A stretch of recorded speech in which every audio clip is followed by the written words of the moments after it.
Rationing পদ্ধতিতে জ্বালানি তেল সরবরাহ হলেও আটকানো যাচ্ছে না মজুদ প্রবণতা। যানবাহনের ধরন অনুযায়ী পরিমাপ নির্ধারণ করা থাকলেও একাধিক পাম্প ঘুরে অতিরিক্ত তেল নিচ্ছেন অনেকে।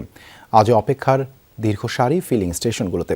বেসরকারি পাম্প কর্তৃপক্ষরা বলছে ডিপো থেকেই এখন তেল মিলছে চাহিদার চেয়ে কম। তবে রাষ্ট্রায়ত্ত ফিলিং স্টেশনগুলোতে তেল সরবরাহ এখনও স্বাভাবিক।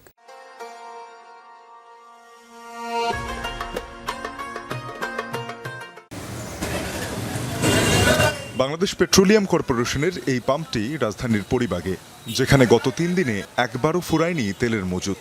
সকাল থেকেই দীর্ঘ লাইন ঠেলতে হলেও নির্ধারিত তেল পাচ্ছেন সবাই। কিন্তু অভিযোগ, একটি মোটরযান দিনে কতবার তেল নিচ্ছে তা যাচাইয়ের সীমাবদ্ধতার কারণে অতিরিক্ত তেল নেয়ার সুযোগ থাকছে। তাই রেশনিং পদ্ধতির কার্যকারিতা নিয়েও প্রশ্ন থেকেই যায়। আরেকটা স্টেশনে যে আমার তো দেখতেছে না, টোকেন তো চেক করবে না।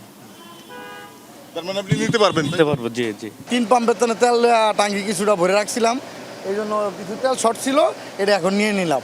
এখানে কোনো ধরনের টোকেন বা স্লিপ নেই, নিজেরাই সিরিয়াল মেনটেন করতে হচ্ছে। এখান থেকে 2 লিটার নিচ্ছে, আরো জায়গা থেকে 3 লিটার নিচ্ছে, আবার অন্য কোনো জায়গায় 500 টাকারও দিচ্ছে। অন্য কোনো জায়গা থেকে তেল নিয়ে আসে, তাইলে আপনার বোঝার কোনো উপায় আছে? না, আমরা কিভাবে বুঝবো? আমরা তো এগুলো বোঝার ইয়ে না।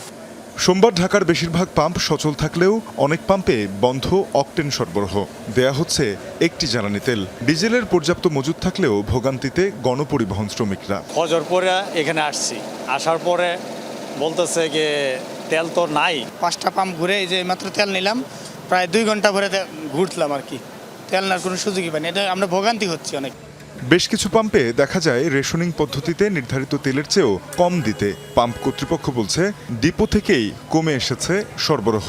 চাহিদার অর্ধেক তেল পাচ্ছেন ডিলাররা। সময় লস হচ্ছে, আমাদের কাজ কাম আছে, ডিউটি আছে, ডিউটি রাইখা আমাদের এখানে আসা লাগে। 2 লিটারে 2 দিন চালানো যাবে আর। ঢাকা শহরের প্রায় পাম্পগুলি বন্ধ করে রাখছে ইচ্ছা করে। সরকারের কোনো তদারকি নেই। যদি প্রত্যেকটা পাম্পেই তেল থাকতো এবং 1-2 লিটার করে দিত, তাহলে আমরা এই হতাশায় থাকতাম না, এত হাহাকার হইতো না। আমাদের এখন দরকার হলো 18,000 ডিজেল 4.5 অক্টেন, সেই জায়গায় আমাদেরকে দিয়েছে 9,000 ডিজেল 4.5 অক্টেন। তাই আমার পর্যাপ্ত পরিমাণ ডেলিভারি দিতে পারছি না। ভোগান্তি থাকলেও মধ্যপ্রাচ্য সংকট ঘিরে জ্বালানির দাম না বাড়ায় সন্তোষ সাধারণ মানুষের। সরবরাহ বাড়াতে সরকারের প্রতি আহ্বান তাদের। তানজিম শাফিন, যমুনা নিউজ, ঢাকা।